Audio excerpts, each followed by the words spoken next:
نحمده ونصلي على رسوله الكريم اما بعد بسم اللہ الرحمن الرحیم۔ حضرت نبی کریم صلی اللہ علیہ وسلم کا ارشاد ہے کہ رمضان المبارک کی ہر شب و روز میں اللہ تعالیٰ کے یہاں سے جہنم کے قیدی چھوڑے جاتے ہیں، اور ہر مسلمان کے لیے ہر شب و روز میں ایک دعا ضرور قبول ہوتی ہے۔ فائدہ: بہت سی روایات میں روزے دار کی دعا کا قبول ہونا وارد ہوا ہے۔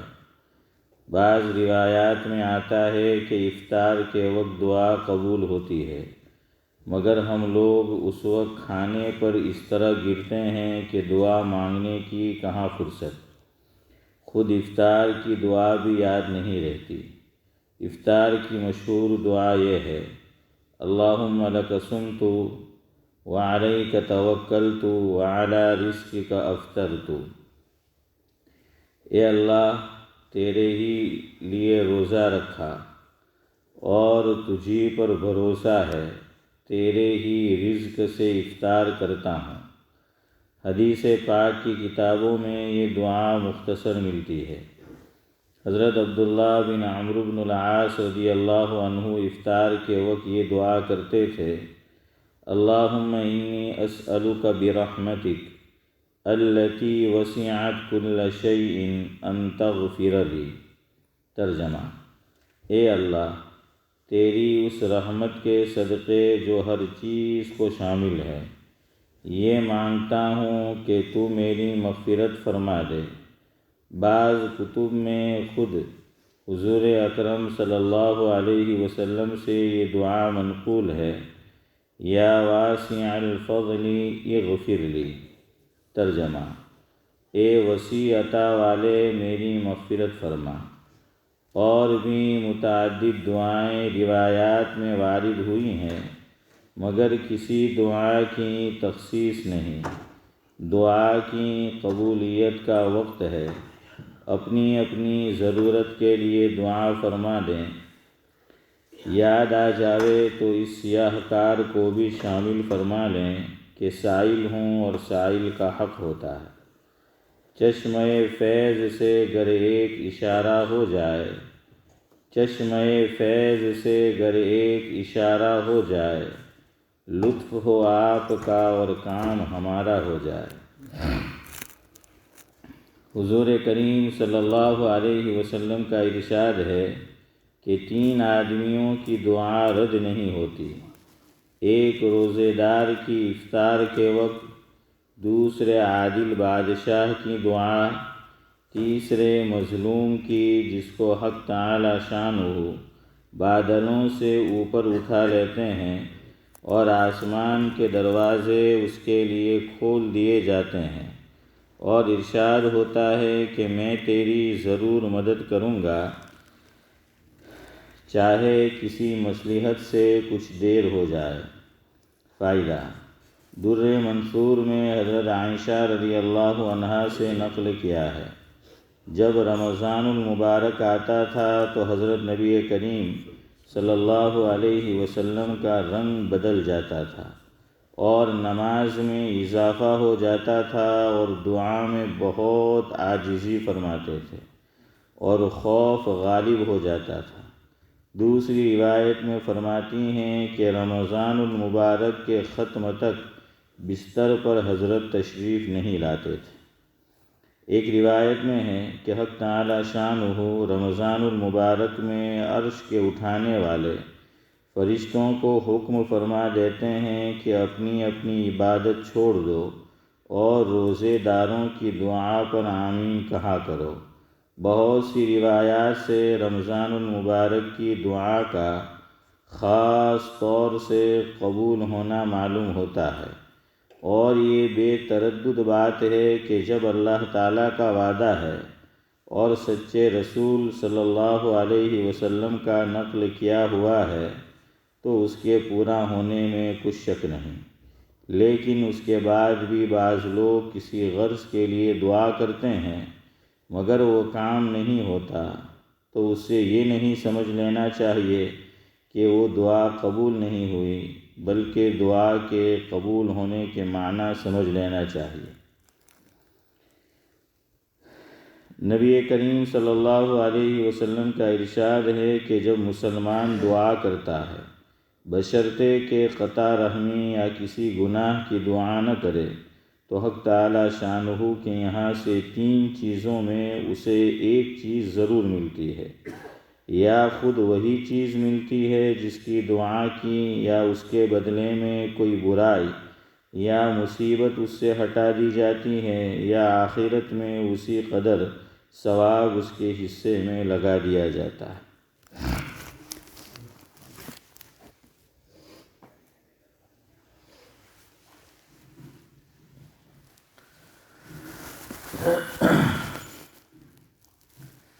بزرگان محترم، آج شب جمعہ ہے، اور آپ کو معلوم ہے کہ شب جمعہ میں ہمارا مضمون کیا ہوتا ہے، لیکن گزشتہ سے پیوستہ جو شب جمعہ میں گفتگو ہوئی تھی، تو وہ تسلسل آج باقی نہیں رہے گا، بلکہ پیر سے لے کر کل تک جو گفتگو ہماری چل رہی تھی سفر معراج کے تعلق سے، تو چونکہ اس میں بھی حضور کی سیرت ہی کا بیان ہے، اور رمضان المبارک اب بہت زیادہ دور نہیں ہے، تو انشاءاللہ پیر سے رمضان المبارک کے تعلق سے جو ضروری باتیں اور مسائل ہے وہ عرض کریں گے انشاءاللہ۔ اس لیے آج کچھ باتیں سفر معراج ہی کے تعلق سے سنتے ہیں۔ ہے چاہت کہ یہ سعادت بھی کما لوں، ہے چاہت کہ یہ سعادت بھی کما لوں، نبی کے نعت خواں میں نام اپنا بھی لکھا لوں، نبی کے نعت خواں میں نام اپنا بھی لکھا لوں، مثل مشہور ہے سنی ہی ہوگی، مثل مشہور ہے سنی ہی ہوگی، انگلی کٹا کے شہیدوں میں نام لکھا لوں، انگلی کٹا کے شہیدوں میں نام لکھا لوں۔ تو بہرحال اسی کے پیش نظر کچھ باتیں میں نے سفر معراج ہی کے تعلق سے تحریر کی ہے، پہلے وہ سناتا ہوں۔ خدا کی قدرت کا ہے نمونہ، خدا کی قدرت کا ہے نمونہ، آقا کا آسمان پر جانا اور آنا، خدا کی قدرت کا ہے نمونہ، آقا کا آسمان پر جانا اور آنا، ہے محمد خاتم النبیین، ہے محمد خاتم النبیین،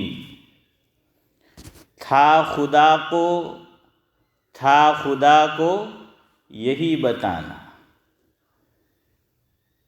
سمجھے کیا مطلب؟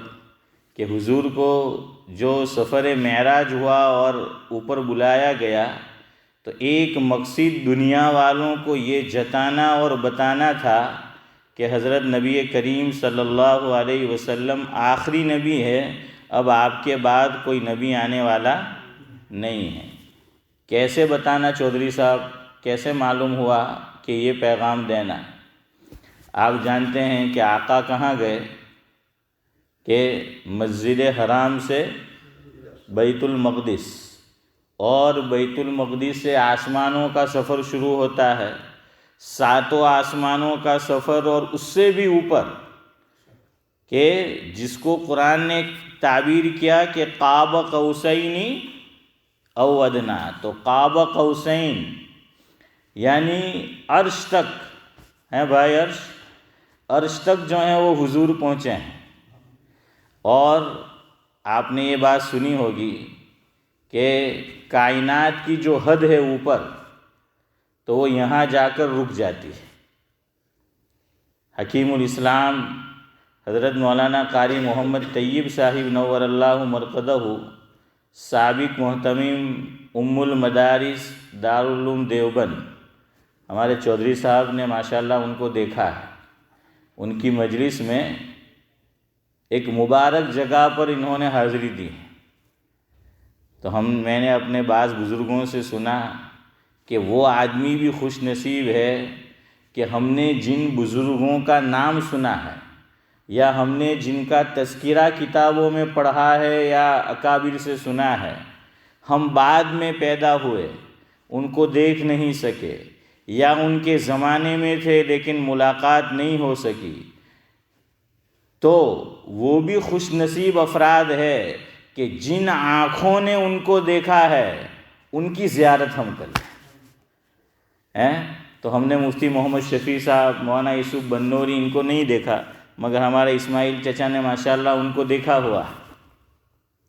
تو جب انہوں نے مجھے بتایا تھا پہلی مرتبہ کہ میں نے ان بزرگوں کی زیارت کی ہے، ملاقات کی ہے، تو وہی بات میرے ذہن میں آئی تھی کہ ہم نے تو ان کو نہیں دیکھا لیکن ہم نے دیکھنے والوں کو دیکھا ہے، اور قاری طیب صاحب کو نہیں دیکھا لیکن چودھری صاحب کو ہم نے دیکھا ہے، اور چودھری صاحب نے جو ہے وہ ان کو دیکھا ہے۔ اور یہ بات علماء نے اسی سفر معراج میں بھی لکھی ہے۔ اچانک یاد آ گئی، آپ کو بتاؤں، آپ جانتے ہیں جلیل القدر پیغمبر ہے حضرت موسیٰ علیہ السلام، جلیل القدر پیغمبر ہے، جو 5 بڑے انبیاء ہیں ان میں ایک کون ہے؟ حضرت موسیٰ علیہ السلام۔ اور یہ بات یاد رکھو صدیق بھائی، اللہ اکبر، ہمارے اکابر کو اللہ نے کیسی فراست اور سمجھ بوجھ دی ہے۔ ابھی ہمارے ایک بزرگ حیات ہیں، ہماری مسجد میں بھی تشریف لائے تھے، میں نے زیارت کی ہے، آپ نے بھی یقیناً کی ہوگی، پیر ذوالفقار احمد صاحب نقشبندی دامت برکاتہم العالیہ۔ میں نے تو انڈیا میں بھی زیارت کی تھی، میں اپنے کسی کام سے ڈابل گیا تھا 2002 میں، تو حضرت کی اچانک انڈیا آمد ہوئی تھی اور جامعہ اسلامیہ تعلیم الدین ڈابل سملک میں پہنچا، چونکہ میں نے وہاں پڑھا ہے، کسی کام سے، رات کا وقت تھا، تو حضرت کا بیان چل رہا تھا، اور اتنی پبلک، اتنے آدمی کہ پوچھو مت۔ تو انڈیا میں کہاں ملاقات ہوتی ہے ذاکر بھائی، دور سے خالی زیارت ہوتی ہے، وہ بھی کبھی سامنے والے کو نیچے دبانا پڑتا ہے اور کبھی خود جو ہے اونچا اٹھنا پڑتا ہے، تب جا کے زیارت ہوتی ہے۔ اور ہماری مسجد میں تشریف لائے عارف بھائی، تو ماشاءاللہ اتنی آسانی سے ملاقات ہوئی کہ پوچھو مت، بلکہ اس سے پہلے مجھے پتہ چلا تھا کہ حضرت اپٹن لین کی مسجد میں قوت الاسلام میں تشریف لائے اور رات وہیں پر قیام ہے، تو میں نے فجر کی نماز پڑھائی اور فوراً گاڑی لے کے بھاگا، چونکہ ایک شوق تھا ان سے ملنے کا، ان کی کتابیں پڑھ رکھی تھی۔ تو حضرت اور 2 خادم تھے، کمرے میں بیٹھے ہوئے تھے، امام صاحب جو وہاں کے ہیں وہ میری جان پہچان ہے ان سے، اپٹن لین کے، تو میں نے ان سے بات کر لی تھی، تو الحمدللہ وہاں بھی ملاقات ہوئی تھی۔ تو خیر، اللہ حضرت کا سایہ تعدیر عافیت کے ساتھ سلامت رکھیں، آمین۔ تو حضرت نے ایک بڑی عجیب بات بیان فرمائی کہ یاد رکھو، مجھے حضرت موسیٰ کا جو واقعہ بتانا ہے چودھری صاحب، تو اس سے ریلیٹیو یہ بات ہے کہ آدمی غائبانہ کسی سے بات چیت کرتا رہتا ہے، یعنی اس کو دیکھا نہیں، غائبانہ بات ہوئی کہ فون پر، تو بات چیت کا نتیجہ یہ ہوتا ہے کہ پھر اس کو دیکھنے کا بھی شوق ہوتا ہے نا، یہ انسانی فطرت ہے نورانی بھائی، یہ انسانی فطرت ہے کہ پھر شوق ہوتا ہے۔ میں اپنی بات بتاؤں، 2004-05 میں نیا نیٹ شروع ہوا میرے گھر میں، اور اس وقت تو کمپیوٹر تھا اور اتنا بڑا کہ پوچھو مت ہے۔ تو مجھے کسی نے بتایا کہ پاکستان کے اندر گلشن اقبال کراچی میں ایک ادارہ ہے اور وہاں بڑے عالم ہیں، ابھی انتقال ہوا، اللہ مرحوم کو غریق رحمت کرے، حضرت مولانا مفتی زرولی خان صاحب نور اللہ مرقدہ، آپ نے بھی سنا ہوگا۔ تو میں نے مجھے کہا کہ سنو، ان کی باتیں سننے جیسی ہے، علمی باتیں. تو اسماعیل چچا سننا شروع کیا تو میں عاشق ہو گیا ان کا، اور سنتا ہی رہا ان کو جب موقع ملتا تھا. تو پھر قدرتی دل میں تڑپ پیدا ہونے لگی کہ میں ان کو جاؤں، ملاقات کروں. تو اسماعیل چچا سے بھی ان کو اگر یاد ہو تو میں نے خواہش کا اظہار کیا تھا کہ مجھے آپ کے ساتھ پاکستان چلنا ہے. میں نے ان کو کہا تھا جب حضرت جاتے تھے. تو ایک شوق پیدا ہوا کہ میں ان کو سنتا رہتا ہوں کہ اب میں ان کو دیکھوں. اور اس وقت تک ان کی یوٹیوب پر کوئی تصویر بھی نہیں تھی. اچھا، بارہا ایسا ہوا کہ ان کا بیان سنا اور سویا تو رات میں کئی مرتبہ خواب میں زیارت ہوئی. ایک مرتبہ نہیں، کئی مرتبہ. حالانکہ میں نے دیکھا نہیں ہے، بس ایسے ہی دیکھ رہا ہوں کہ میں کراچی پہنچ گیا، ان کے ادارے میں پہنچا ہوں، ان سے ملاقات کی ہے. تو بتانا یہ ہے کہ آدمی کسی سے بات کرتا ہے یا کسی کو سنتا رہتا ہے تو اس کو دیکھنے کی طلب اور تڑپ پیدا ہوتی ہے. اس لیے حضرت فرماتے تھے کہ جب موبائل نیا آیا تھا تو پہلے تو کیا کہتے، ان کمنگ اور آؤٹ گوئنگ، ایسا کچھ ہے نا. ہاں، تو دونوں کا چارج ہوتا تھا، ہے نا. اور پہلے تو میسیج بھی جو ہیں وہ انلیمیٹڈ نہیں تھے صدیق بھائی، اور منٹ بھی انلیمیٹڈ نہیں تھی، وہ لمیٹڈ تھی. اور کہتے ہیں کہ نوکیا فون سب سے اچھا، جو بیچارہ پہلے والا ہے کہ اس میں نہ کیمرہ تھا نہ کچھ اور تھا. تو یہ سارے عیاشی کے سامان نہیں تھے اس میں، بڑا بیچارہ صوفی صافی فون تھا. تو کچھ تھا نہیں. تو حضرت نے فرمایا کہ اپنی لڑکیوں کو اور عورتوں کو فون پہ غیر محرم سے باتیں مت کرنے دو. اگر وہ کرے گی تو دیکھنے کا اشتیاق بھی پیدا. اور دلیل حضرت موسیٰ کا واقعہ دیتے تھے. اور آج بھی آپ دیکھ لیجئے، چیٹنگ آدمی کرتا ہے کسی سے، ویسے جائز نہیں ہے، غیر محرم سے ناجائز ہے، لیکن اب کون اس کو ناجائز سمجھتا ہے.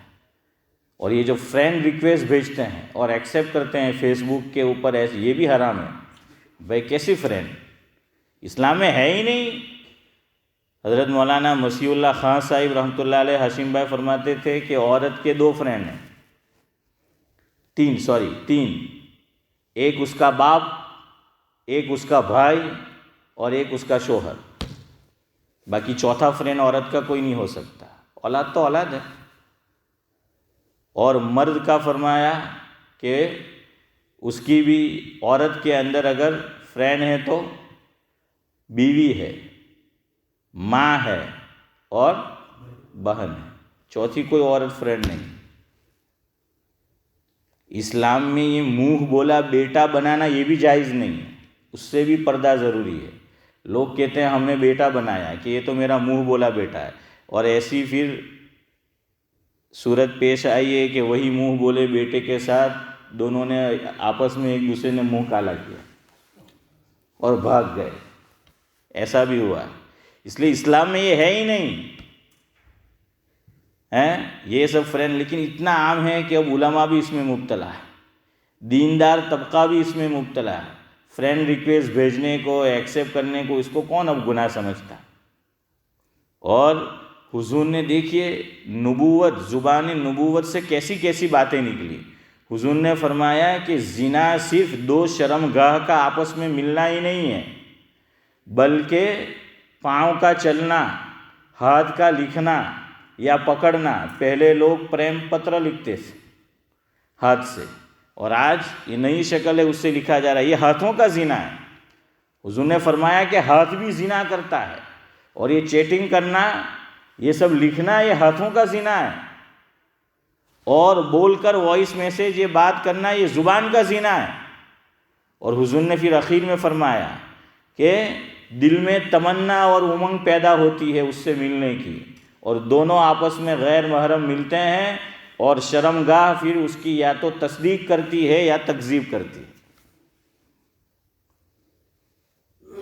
تو یہ بھی گناہ ہے. آج تو ذاکر بھائی اس کو فخر سمجھا جاتا ہے کہ میرے اتنے فرینڈ ہیں فیس بک پہ، میرے ایف بی پہ عرش اتنے فرینڈ ہیں. کرتے ہیں نا لوگ کہ میرے ایف بی پہ اتنے فرینڈ، اتنے میرے فالوورز.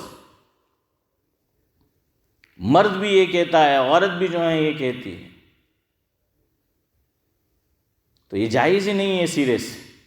بہرحال میں آپ کو یہ کہہ رہا تھا کہ حضرت نے فرمایا کہ فون مت دو، اور یہ ٹیکسٹ میسیج کرے گی، بات کرے گی تو پھر دیکھنے کی امنگ پیدا ہوگی، اور کہیں چپ کے ملیں گے اور گناہ کا دروازہ یہ کھل جائے گا۔ تو دلیل کیا دیتے تھے؟ قرآن سے، کہ قرآن میں ہے کہ حضرت موسیٰ علیہ السلام جب طور پہ پہنچے ہیں اور آواز آئی، اللہ تعالیٰ سے انہوں نے کلام کیا، اس لیے چودھری صاحب انبیاء کے مختلف لقب ہے، القاب ہے، اس میں حضرت موسیٰ کا لقب کیا ہے؟ کلیم اللہ۔ کلیم کا کیا معنی؟ بات چیت کرنے والا۔ کس سے؟ کلیم اللہ، کلیم اللہ، اللہ سے بات چیت کرنے والا۔ اور حضرت نے فرمایا کہ آپ دیکھ لیجئے، حضرت آدم سے لے کر حضرت موسیٰ علیہ السلام تک جتنے بھی انبیاء آئے، کسی نے یہ خواہش کا اظہار نہیں کیا کہ اللہ مجھے آپ کو دیکھنا ہے۔ کیا چودھری صاحب؟ کسی نے نہیں کیا ہے صدیق بھائی؟ کسی نبی نے اظہار نہیں کیا اس خواہش کا کہ اللہ مجھے آپ کو دیکھنا ہے۔ کیوں؟ کلیم اللہ کسی کا لقب بھی نہیں، یہ واحد نبی ہے کہ اللہ تعالیٰ نے ان سے بات کی۔ اس پہ مجھے یاد آیا، ہمارے ایک بزرگ ہے لیسٹر کے اندر، میں نام نہیں لے رہا، بڑے مشہور ہے، ہماری مسجد میں بھی کئی مرتبہ تشریف لائے، ہمارے حافظ یوسف کے ایک دوست ہے، امریکہ میں بھی رہتے ہیں اور یہاں بھی رہتے ہیں، آپ پہچان گئے۔ تو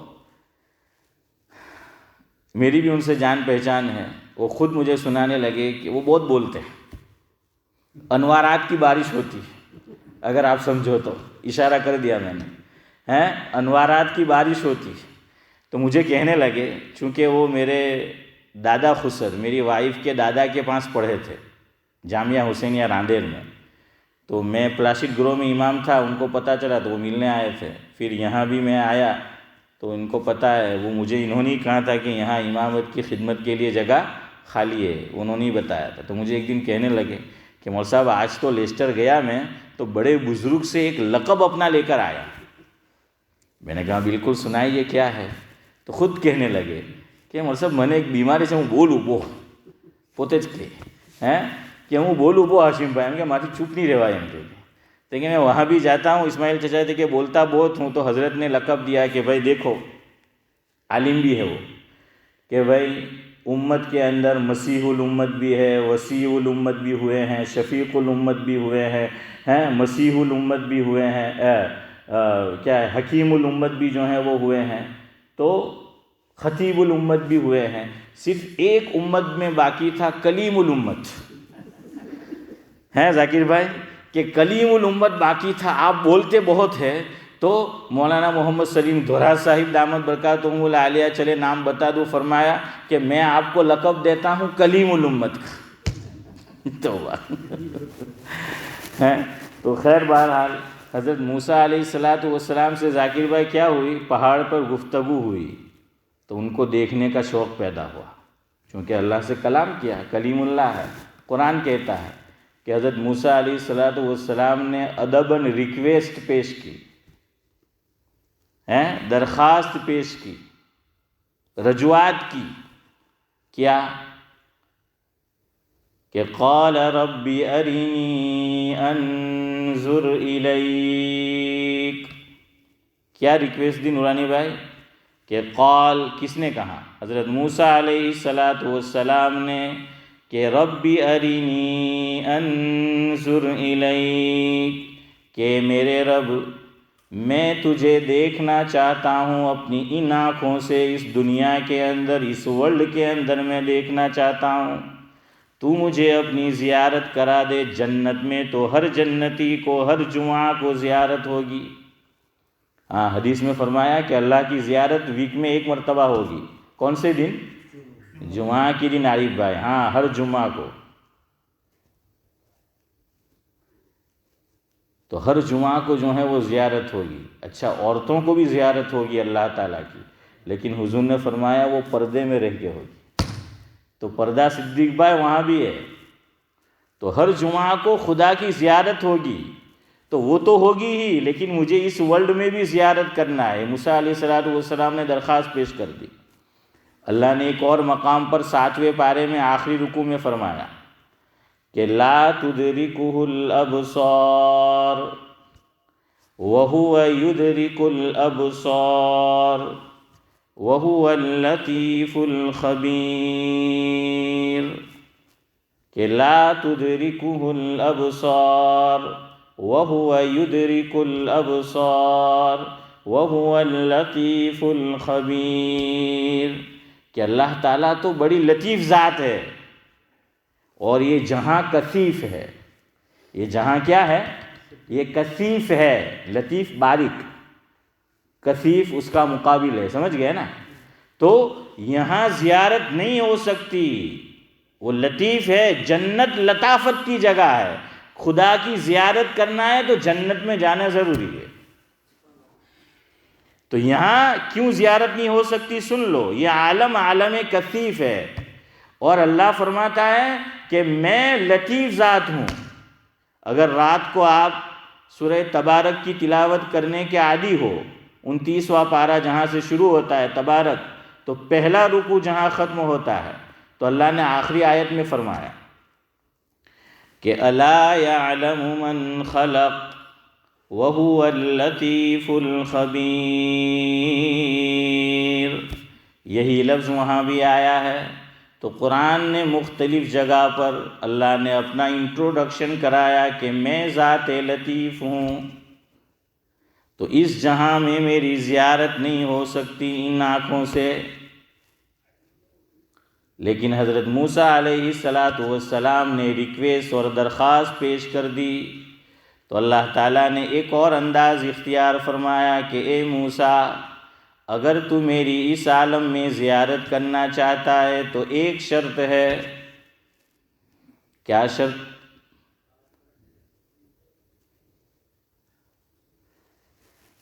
کہ قال ربی ارنی انظر الیک قال لن ترانی ولكن انظر الی الجبل، کہ موسیٰ اگر تو میری زیارت اس عالم میں کرنا چاہتا ہے تو میری ایک شرط ہے کہ اس پہاڑ کو دیکھتا رہے، اس پہ میری تجلی جو ہے میں گراؤں گا۔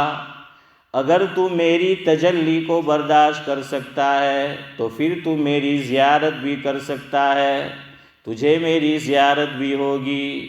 اللہ نے پہاڑ پہ اپنی تجلی فرمائی، فَإِنِ اسْتَقَرَّ مَكَانَهُ فَسَوْفَ تَرَانِي فَلَمَّا تَجَلَّى رَبُّهُ لِلْجَبَلِ جَعَلَهُ دَكًّا وَخَرَّ مُوسَىٰ صَعِقًا۔ یہ قرآن نے کہا موسیٰ علیہ السلام تجلی کو برداشت نہیں کر پائے، پہاڑ تو ریزہ ریزہ ہو گیا، اور حضرت موسیٰ علیہ السلام بھی بے ہوش ہو کے گر پڑا۔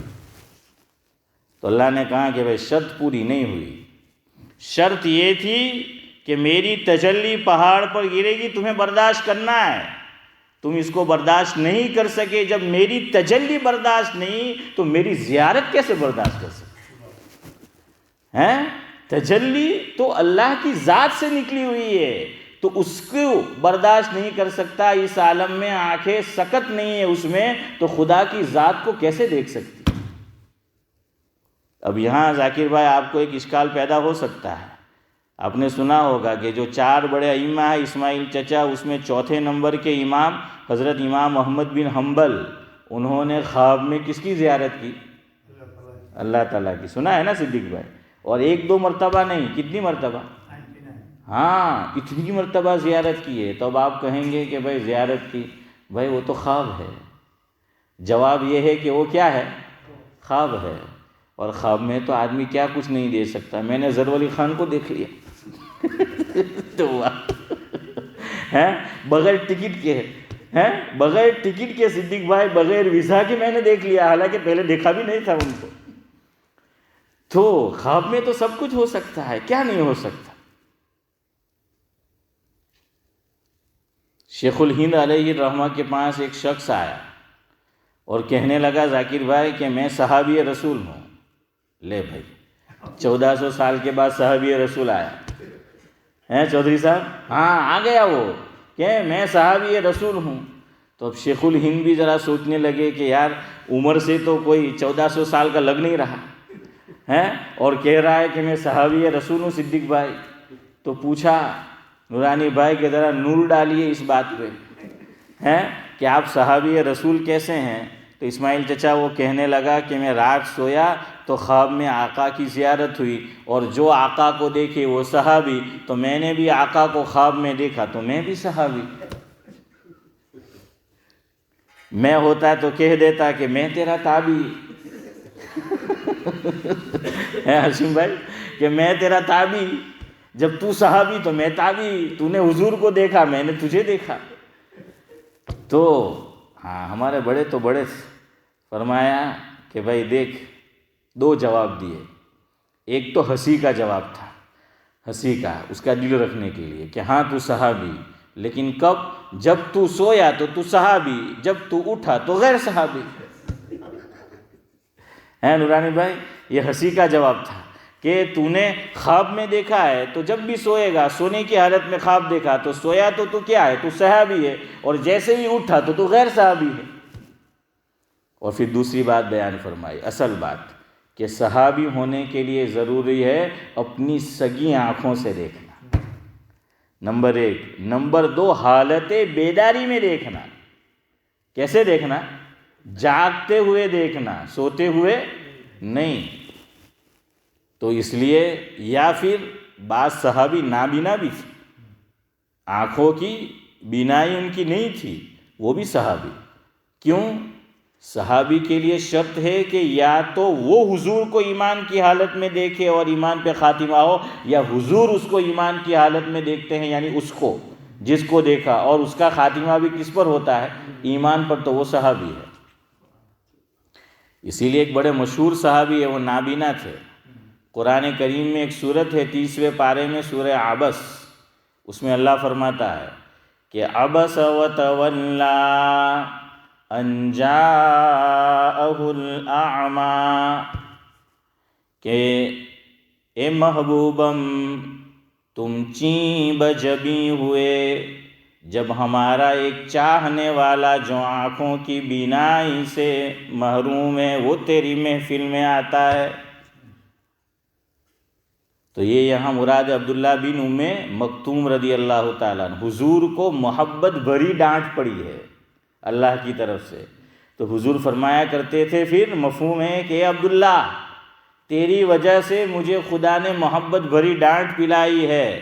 تو حضور نے اس کا بدلہ ذاکر بھائی یہ دیا کہ سفر میں گئے تو اپنی مسجد کا مؤذن اور اپنے مصلی کا امام بنا کر گئے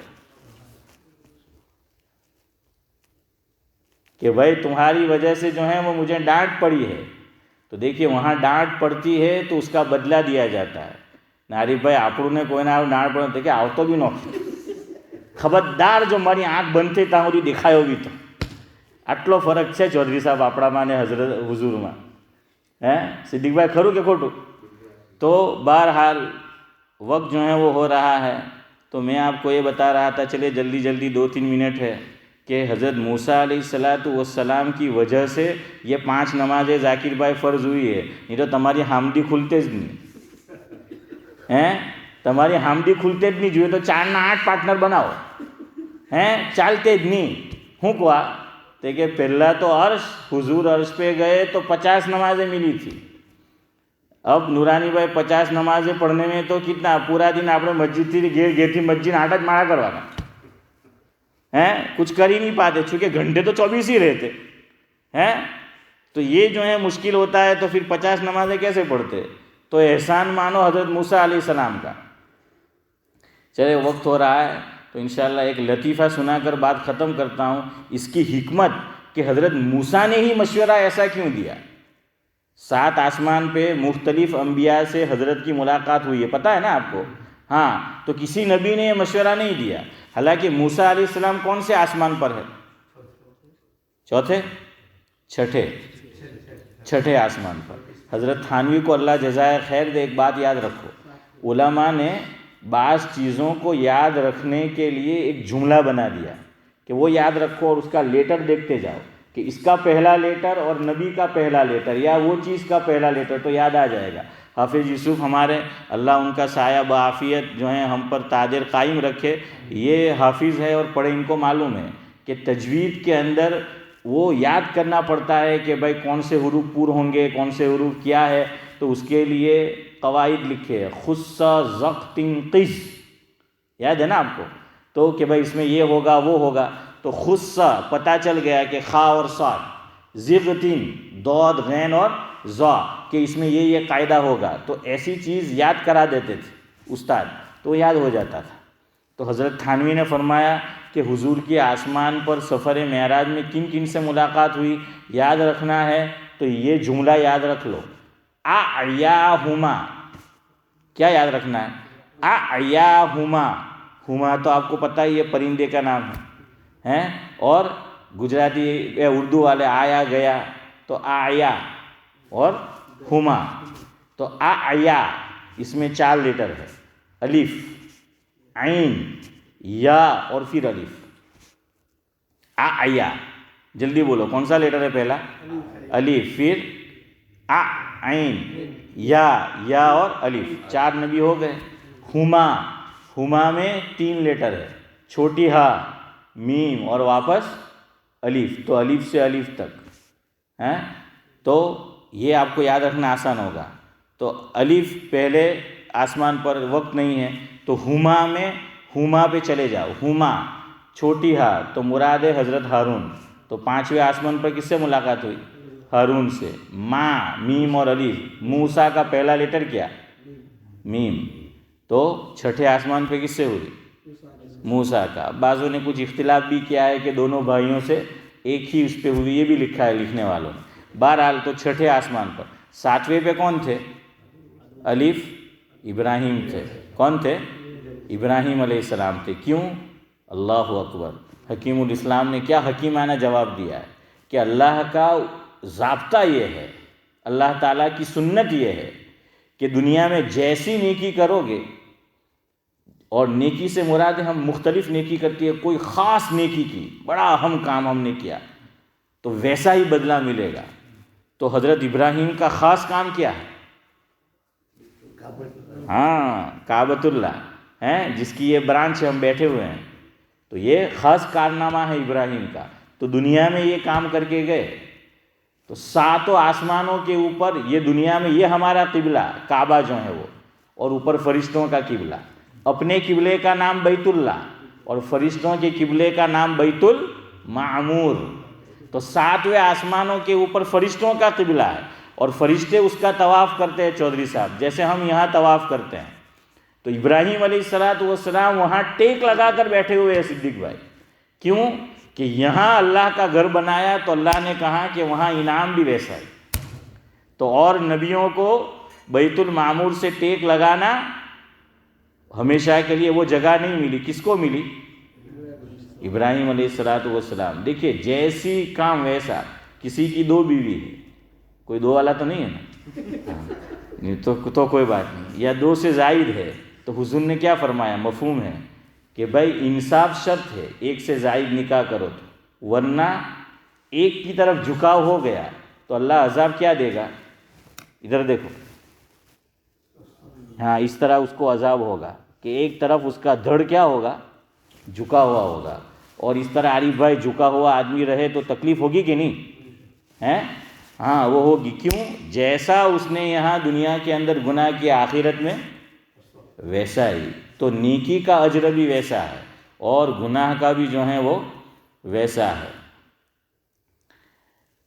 اب میرے گلے کو بھی پوچھو کہ تو کیسا ہے، تو سبحان اللہ و بحمدہ، سبحانک اللہم و بحمدک، نشہد ان لا الہ الا انت نستغفرک۔ لطیفہ تو خیر بہرحال چلے، نورانی بھائی کہتے تو سنا دیتے ہیں۔ پاکستان کے اندر ذوالفقار علی بھٹو آپ جانتے ہیں، اللہ مرحوم کو جزائے خیر دے ایک خاص کام کے لیے، اسی کے دور میں مسیلمہ پنجاب پہ کفر کا فتویٰ لگا، میں نام نہیں لوں گا, آپ سمجھ گئے ہوں گے. وہاں ایک جگہ ہے پنجاب میں, یاد ہے تو بولو. ہاں, اور خاص قادیان, سمجھ آیا نا. ہاں, تو مولانا ادریس کاندھلوی ان کو مسیلمہ پنجاب کہتے تھے کہ حضور کے زمانے میں تھا مسیلمہ کذاب, تو یہ ہے مسیلمہ پنجاب, ہیں یہ مسیلمہ پنجاب. تو ذوالفقار علی بھٹو کے زمانے میں حضرت مولانا مفتی محمود صاحب رحمۃ اللہ علیہ تھے, شاید آپ نے دیکھا ہو. مولانا فضل الرحمان جو ہے نا پاکستان میں, ان کے والد صاحب, اور وہ بڑے سیاسی آدمی تھے, بڑے مبصر تھے. تو یہ ذوالفقار علی بھٹو کے پیچھے پڑ گئے کہ ان کے عقائد اسلامی عقائد سے میل نہیں کھاتے, اور یہ جو ہمارا ملک ہے اسلام کے نام پہ بنا ہے, تو یہاں ان کے خلاف کفر کا فتویٰ لگنا چاہیے. تو بھٹو ٹالتا رہتا تھا, آج کل ابھی نہیں, بعد میں. اور ایک خاص واقعہ پیش آیا تو بھٹو کا بھی پھر من بن گیا, وہ کسی اور موقع پر انشاءاللہ. تو مولانا نے بھی پیچھا نہیں چھوڑا, جاتے ہی رہتے تھے. کیوں؟ وہ بھی ممبر آف پارلیمنٹ, وہ جیت کے آئے تھے. جو جمعیت علماء ہند ہے نا, یہ اسی بنی, جب پاکستان بنا تو وہاں جمعیت علماء ہند پاکستان, یہ جمعیت علماء ہند انڈیا والی, تو وہ وہی جماعت وہاں بنی ہے, اسی وقت سے ہے یہ جمعیت علماء. لیکن انڈیا والی تو سیاست میں حصہ نہیں لیتے, لیکن وہاں انہوں نے سیاست میں حصہ لیا.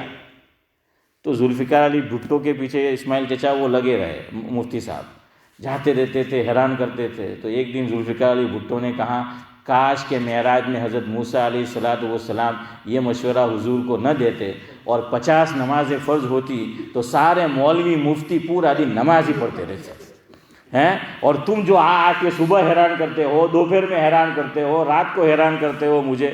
تو اب ہم تو عام آدمی ہیں, نماز پڑھی نہ پڑھی ہیں, ہمارا تو کام چلتا ہے, لیکن تم تو مجھے حیران نہ کرتے, کاش کہ 50 نمازیں فرض ہوتی. یہ لطیفہ ہے. سبحان اللہ و بحمدہ, سبحانک اللہم و بحمدک, نشہد ان لا الہ. ایک بات ہے کہ کوئی مولوی صاحب بتایا اس کو بچوں کو کیا جنت کی گارنٹی دیا. جی بالکل, کیوں نہیں,